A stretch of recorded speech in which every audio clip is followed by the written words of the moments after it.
Welcome back, my friend.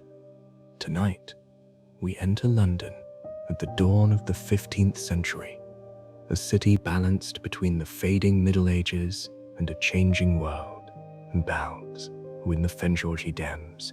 Merchants, craftsmen, and powerful guilds quietly shape its future through trade, skill, community, and enduring hope. Settle in and let our journey begin. Subscribe to Deep Sleep Storytelling for more peaceful journeys through history, science, and the mysteries of the sea.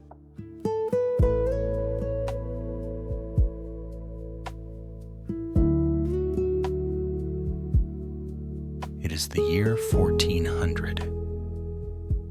The Middle Ages are beginning to fade, though no one living then could see it clearly. This world of guilds, monks, cloisters, stone walls, timber houses, and narrow lanes stands quietly at the edge of something new. A fresh dawn lies ahead, but for now the last light of medieval London glows with calm dignity. Come with me. Let us walk into this world together. A city breathing after a century of turmoil. The previous century had been harsh. Plague swept through the streets. Famine bent the city to its knees. Rebellions shook its walls, and kings had risen and fallen with painful regularity. But London survived. It always does. By 1400, the city no longer carries the panic of those storms. Instead, it carries the memory of survival, a hum of resilience, a quiet awareness that life is fragile, precious, and worth rebuilding with care. Walk through the early morning streets, and you can feel it in the air. Not the frantic energy of a booming city, nor the heavy grief of the plague years, but a kind of peaceful determination. London is awake, watchful, and ready. The first light over the Thames. Picture the Thames at dawn in the year 1400.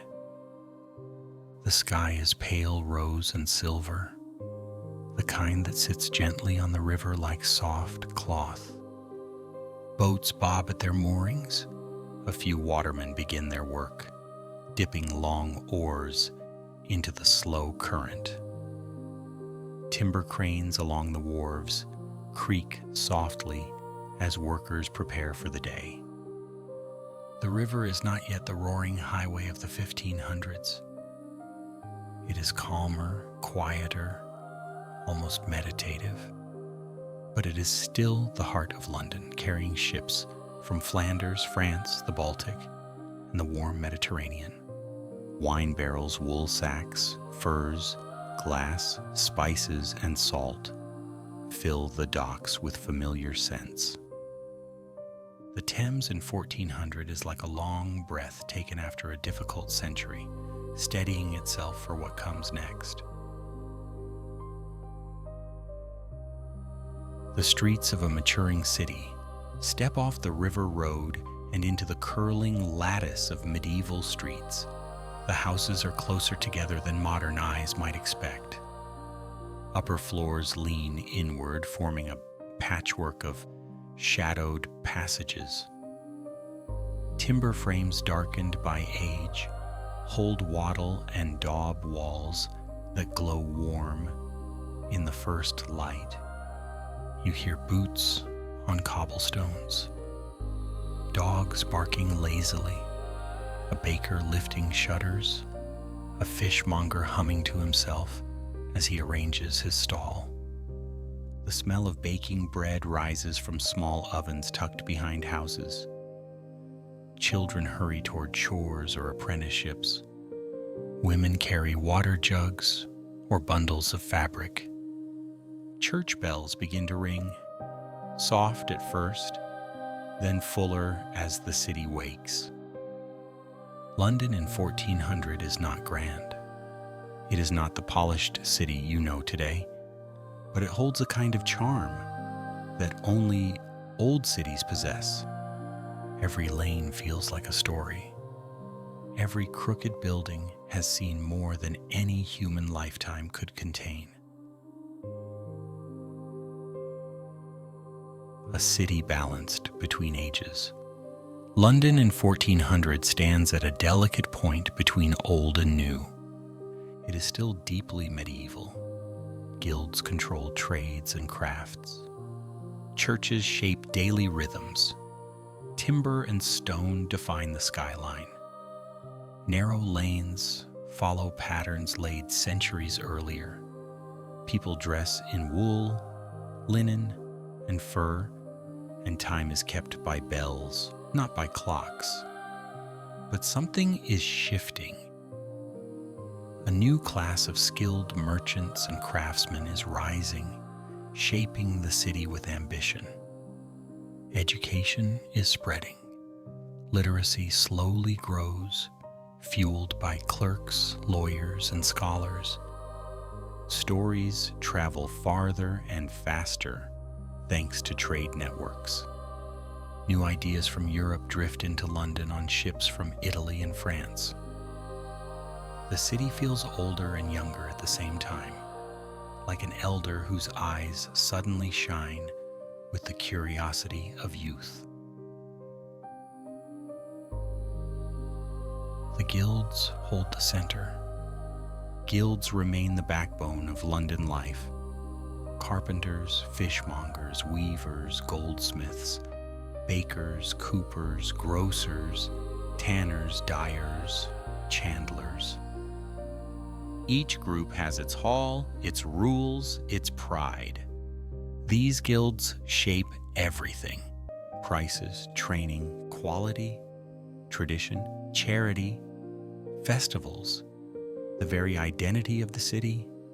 Guilds create a sense of belonging. A fisherman in Billingsgate belongs not just to his family, but to a brotherhood that spans generations. A cooper shaping wooden barrels in a small workshop knows he is part of a craft older than memory. Guild halls glow with candlelight in the evenings as members discuss work, charity, apprenticeships, and sometimes politics. The guilds are not merely organizations. They are the veins and arteries through which London's daily life flows. The shadow of kings. In 1400, England is ruled by a new king.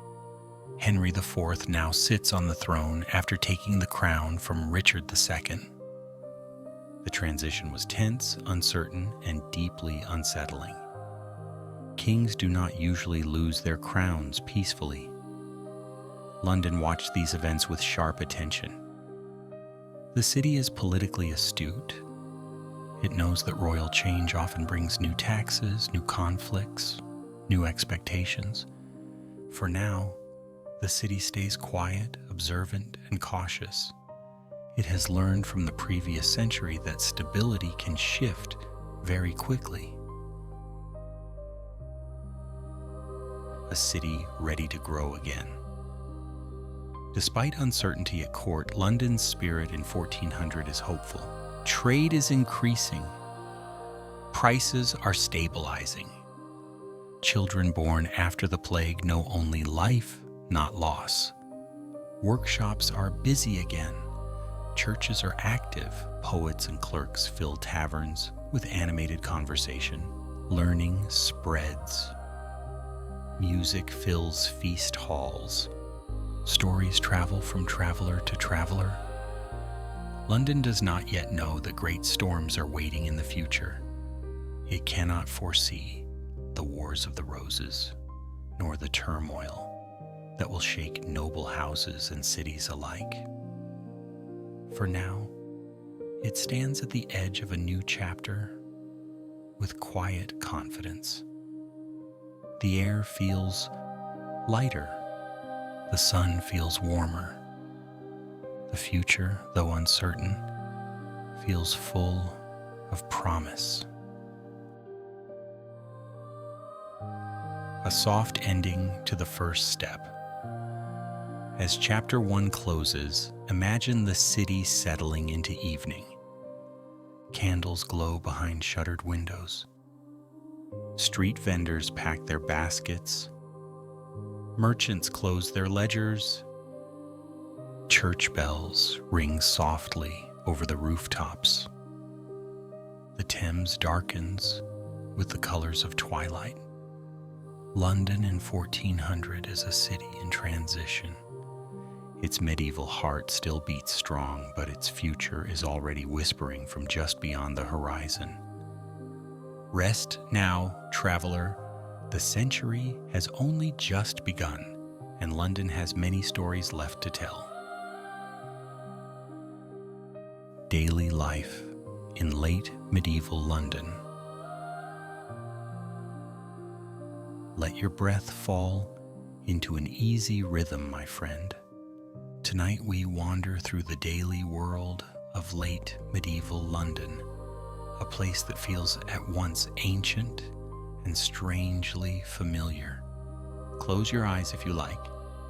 Imagine the soft, cool air of a city waking beneath the first light of morning. It is somewhere around the year 1420. London has begun to settle into a calmer century, not peaceful in every corner, but steadier, more predictable, and warmer than the stormy days of the previous age. Walk with me now into its everyday life. The dawn that belongs to workers. Before the sun rises fully over the Thames, London is already awake. A baker kneads dough in the dim glow of his oven. His apprentice stumbles sleepily beside him, dusted in flour from head to toe. The first loaves of the day always carry a sense of comfort. They are warm, round, and slightly sweet, with a smell that softens the hardest mood. Watermen prepare their boats, tying ropes, checking oars, talking in low voices about the tide. The river is often the first worker of the day. It never truly sleeps. Carts rumble into the city through the gates. Farmers from nearby villages arrive with baskets of eggs, greens, onions, and butter, wrapped carefully in cloth. A few bring geese or chickens tied with simple twine, the birds clucking nervously as they enter the noise of the capital. The city starts its day with gentle motion, like a house stretching after a deep sleep. The sounds of a living city. By late morning, London has come alive. Listen closely. You can hear the steady rhythm of a blacksmith hammering iron in Smithfield. The cheerful calls of merchants selling fruit at Cheapside. The wooden clatter of shutters opening. The laughter of children chasing each other between doorways. The chanting of monks drifting from a nearby priory. The distant calls of watermen advertising fares on the river. There is a harmony to it. Not loud, not frantic, but textured and warm, like a woven tapestry of sounds that tells you exactly where you are. London in the early 1400s is a place where everything has its music. The markets crackle with energy. The guild halls murmur with business. The taverns hum with stories and gossip. Even the church bells seem to ring with a new clarity. Life, once shaken by plague and unrest, has returned with careful confidence. Inside a medieval home. Let us step inside a modest London house. The floor is made of swept earth covered with clean rushes. The walls are timber and plaster, warmed by the smell of wool cloaks hanging from pegs. A small fire burns beneath an iron pot that simmers slowly throughout the day. Vegetable broth, barley, sometimes a pinch of herbs if the family is lucky. A mother braids her daughter's hair. A father sharpens a small tool for work. Children help grind grain, feed chickens in the courtyard, or fetch water from the nearest pump. These households are not rich, but they are not hopeless either. They carry a sense of humble dignity. Families work hard, save carefully, and place their hope in guilds, apprenticeships, and the steady rhythm of community. Wealthier homes are different.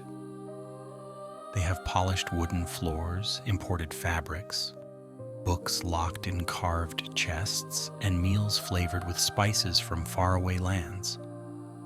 But even there, the foundation is the same: family, craft, faith, trade, a sense of place. Every home in London pulses with life. The Guild Apprentice. A large part of London life revolves around apprenticeships. Imagine a boy of 13 carrying tools behind his master through the busy streets. He is learning a trade that will define his entire adult life. It could be weaving, metalwork, carpentry, brewing, dyeing, or any one of the dozens of crafts regulated by guilds. He works long hours, eats with the master's family, sleeps in a loft, and learns discipline, patience, and skill. His reward is not immediate, but if he succeeds, he will one day become a freeman of the city, able to open his own shop. He will gain a position in the guild, respect from neighbors, and the ability to support a family.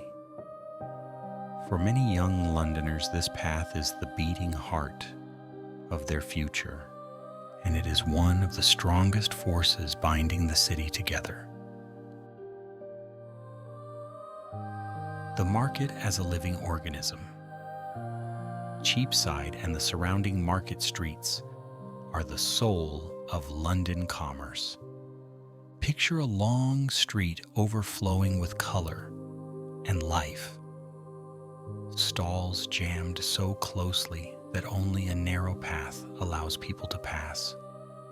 Fruits stacked in pyramids. Cloth in rich shades of red and blue. Leather shoes hanging from beams. Ribbons swaying in the wind. Herbs tied in fragrant bundles.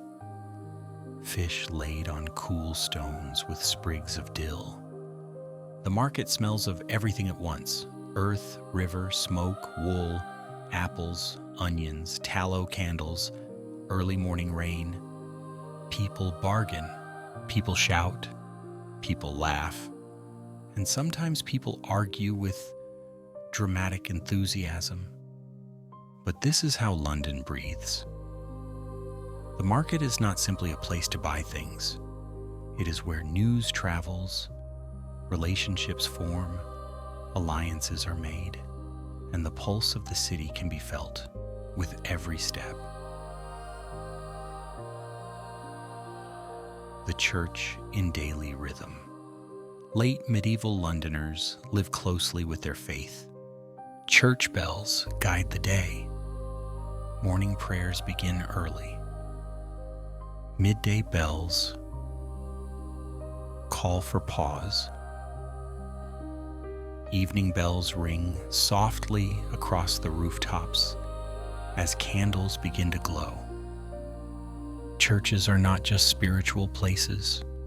They are meeting halls, schools, archives, and centers of charity. Priests mediate disputes. Monks copy manuscripts. Nuns offer healing and kindness to the poor. Faith in this century is not distant, or abstract. It is woven into daily life like thread in a cloak. Evening in medieval London. As the sun sinks, London softens. Workshops close. Market stalls fold away. The river glows gold and silver. Families gather for supper. Taverns fill with tired workers and warm laughter. Torches and lanterns glow in the streets. City gates are shut for the night. A peaceful hush settles over the lanes. Life may be hard, but it is full. It is rhythmic. It is shared in community. It is stronger because of the storms survived. Ending the chapter. As you rest now, imagine London slowly closing its eyes with you. A city ready for change. A city shaped by its people. A city about to step into the age of kings and battles, triumphs and betrayals, victories and shadows that will echo through every street. But for now, let the quiet of medieval night settle in your mind. London sleeps under a sky of stars, and you may sleep with it. Merchants, markets, and a growing economy. Settle in a little deeper, my friend. Feel the steady rise and fall of your breath. In this chapter, we walk into the heart of London's prosperity during the 15th century, a time when trade reshaped not only the city's streets and markets, but the dreams of the people who lived there. The storms of the previous generations have passed. London stands stronger. The city's spirit is turning toward commerce, opportunity, and a sense that the world beyond the Thames might hold treasures worth chasing. Let us wander gently into this world of merchants, ships, and growing wealth. The Thames as London's lifeline.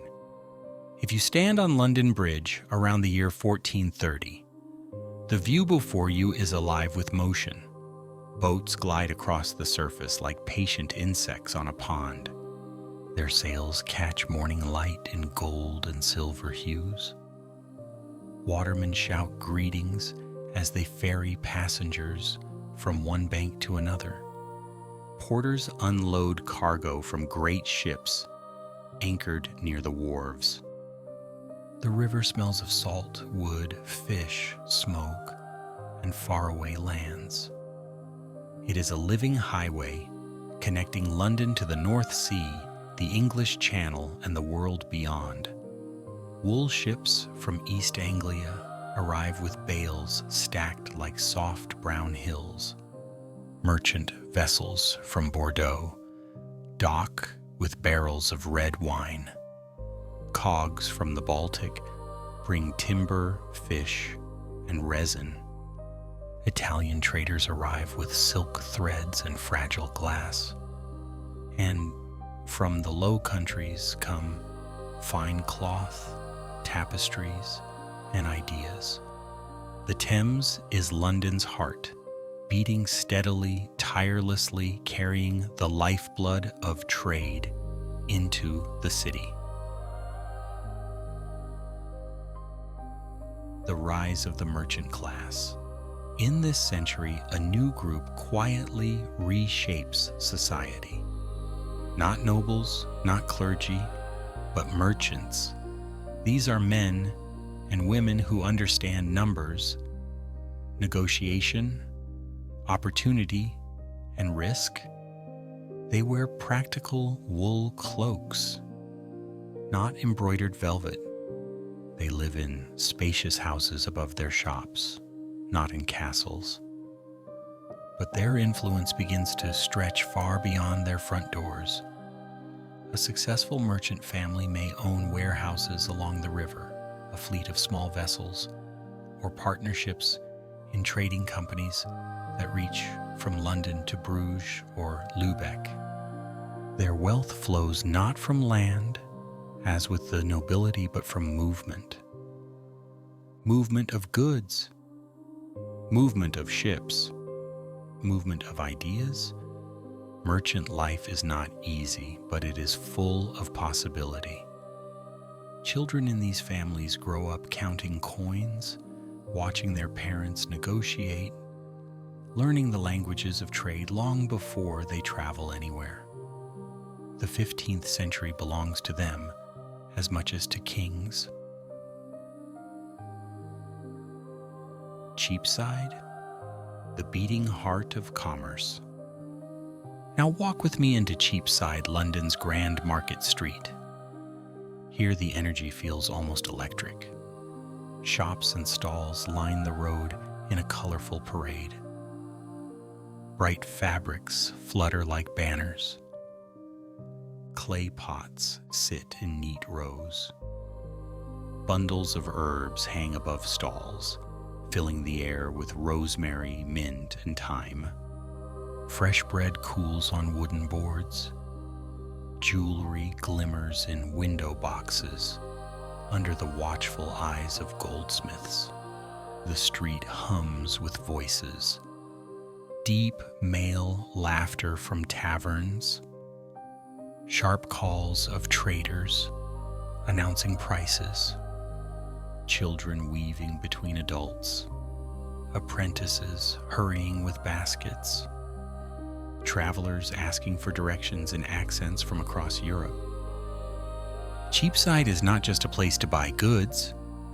It is a gathering place, a crossroads of culture, and the center of London's heartbeat. To walk here is to feel the city breathe. The guilds shape economic life. Behind the scenes, the guilds maintain order. Each trade has its rules, its traditions, its apprenticeships. Everything must meet a standard. Bread must be the proper weight. Ale must be brewed cleanly.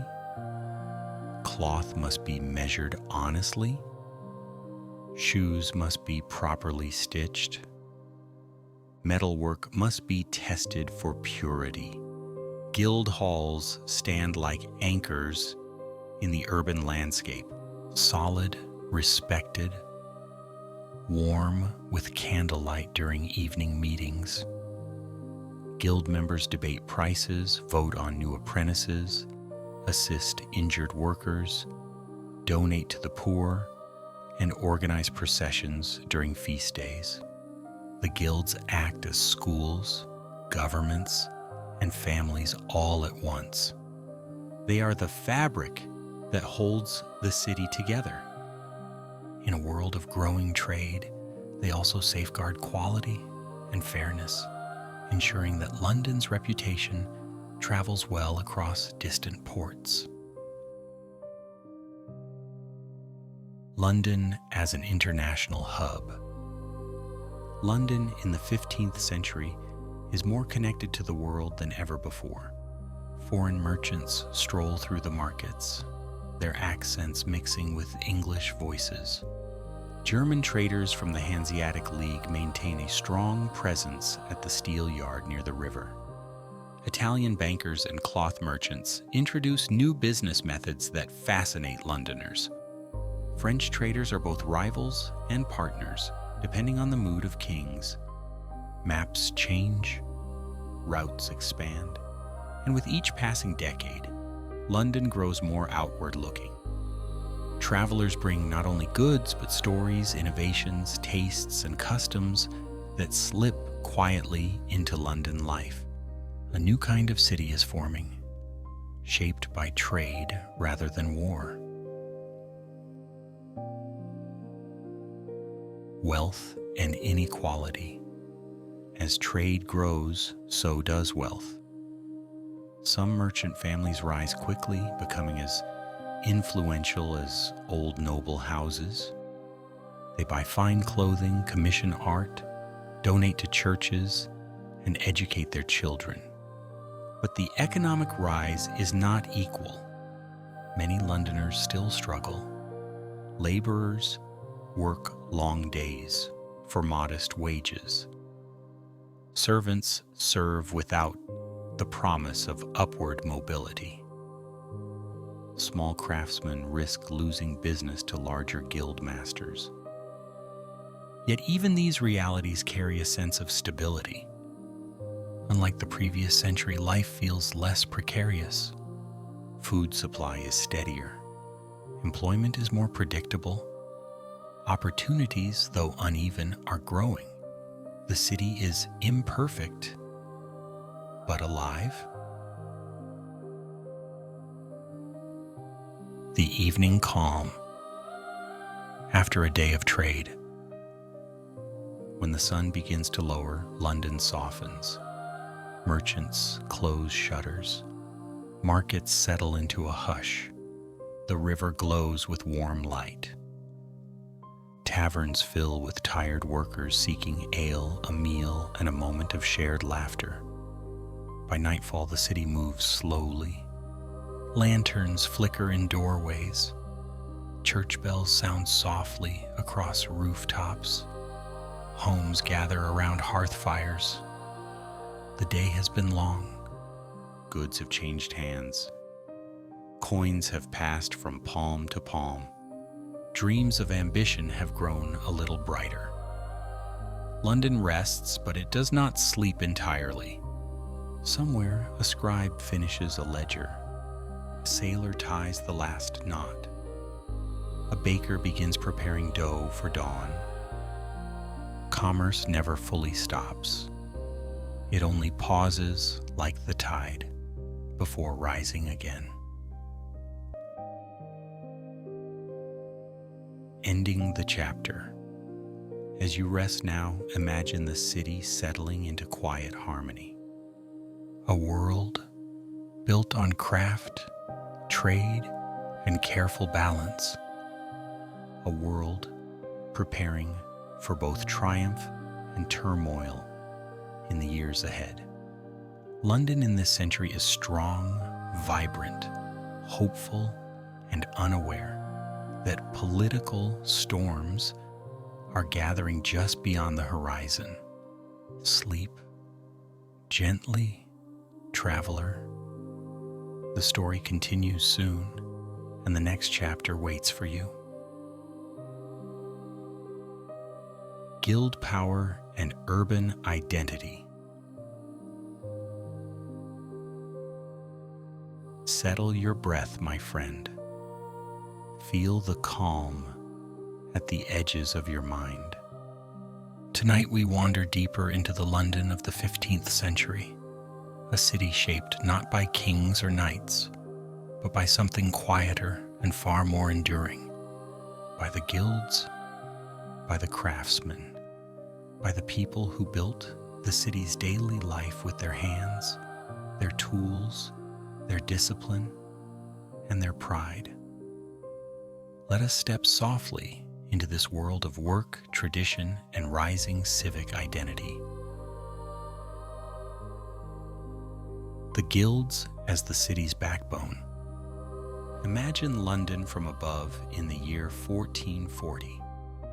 You would see the river winding like a silver ribbon, the bridge crowded with shops, the great cathedral rising proudly, and around them a dense network of lanes, markets, and homes. Beneath it all lies a system that keeps the entire city functioning. The guilds.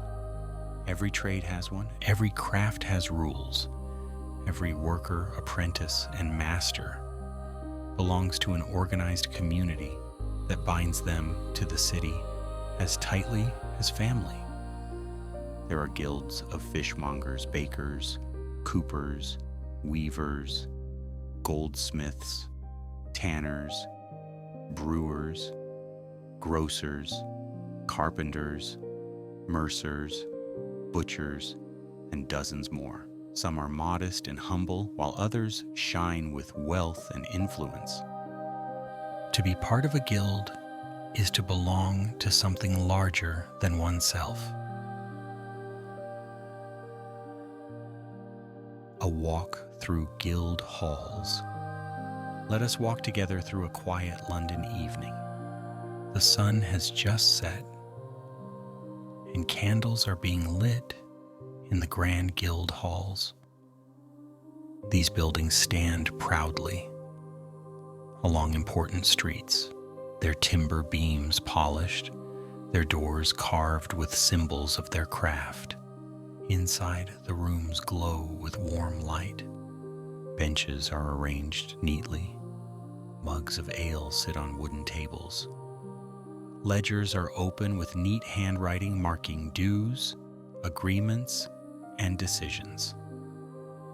The masters sit at the front. Journeymen find places in the middle. Apprentices stand near the walls, eager, curious, and perhaps a little nervous. This is a world of learning, a world of discipline, a world where reputation matters. The guilds maintain quality. They maintain fairness. They maintain order. They are the quiet government of everyday life. The apprentice's path? Imagine a young apprentice named Thomas. He rises before dawn, sweeps the workshop floor, gathers tools, checks materials, and prepares for a full day of work. He watches closely as his master shows him how to shape leather, or carve wood, or hammer metal, or weigh spices with careful precision. Each movement is deliberate, each task is a lesson. There is pride in this path. The apprentice will spend years learning his craft, and only when his master believes he is ready will he earn his place as a journeyman. He will travel. He will work for new masters. He will refine his skills. Finally, years later, he may submit a masterpiece to the guild, a flawless example of his craft. If accepted, he will become a full guild member, a freeman of the city, with the right to open his own shop and train apprentices of his own. This journey shapes London's identity more than any royal decree. Guild festivals and pageantry. Life in 15th century London is not all work. Guilds also celebrate. On festival days, the streets bloom with color. Guild members march proudly in clothing dyed in their traditional colors.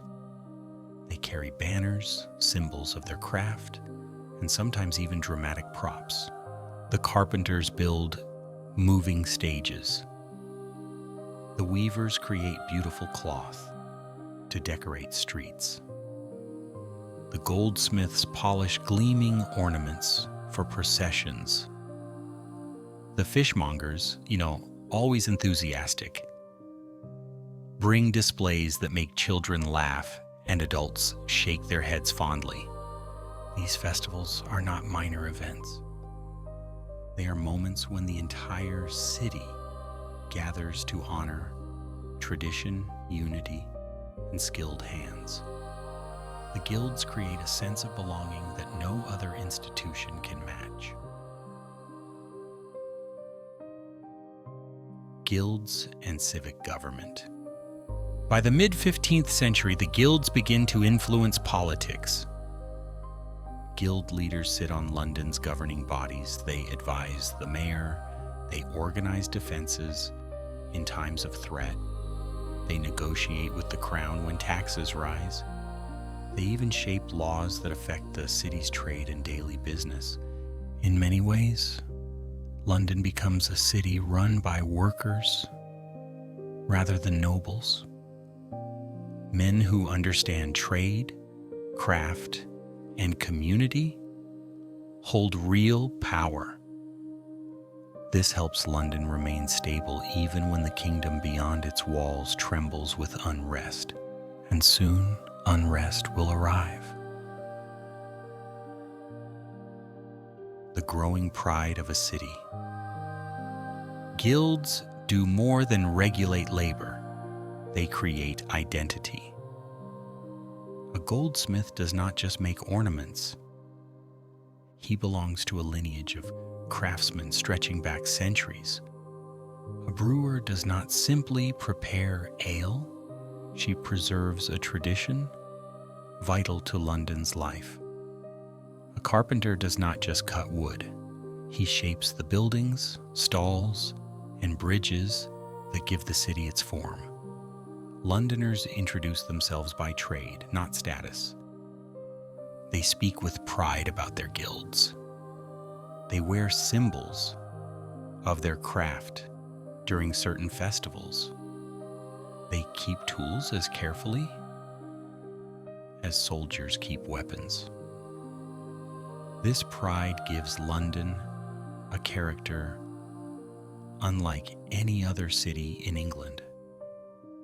It is a place defined by work, skill, and the unity of ordinary people.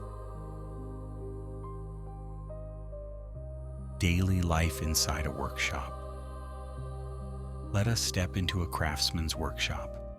The smell of wood shavings, the sound of metal tools, the warmth of the hearth, the hum of concentration. A master shapes a chair leg with smooth, practiced motions. Two journeymen polish finished pieces. An apprentice dips a brush into oil and covers the wood carefully, trying not to spill a drop. This rhythm of work is gentle, steady, and meaningful. It is the heartbeat of the 15th century. While kings fight battles and nobles quarrel over titles, these workshops continue to build the world around them. The quiet legacy of the guilds. By 1450, the guilds represent not only economic life but cultural identity. They sponsor churches, they support widows and orphans, they maintain bridges and roads, they regulate apprenticeships, they build schools for poor children. They preserve fairness in a world where fairness is not guaranteed. London becomes a city that trusts in its own hands, a city fortified not only by stone walls, but by the solidarity of its people. And this unity will soon be tested as the kingdom moves closer to a civil conflict that will shake every corner of England. For now, London remains steady, grounded, proud, a place where work is sacred and community is strong. Ending the chapter. As you breathe slowly and let your thoughts settle, imagine the glow of candlelit guild halls across medieval London. Soft light spills through windows. Craftsmen gather to talk, plan, celebrate, and teach. This is the city's soul, not the palace, not the fortress, but the workshop, the market, the guild hall, the hands that shape wood, metal, fabric, grain, and stone.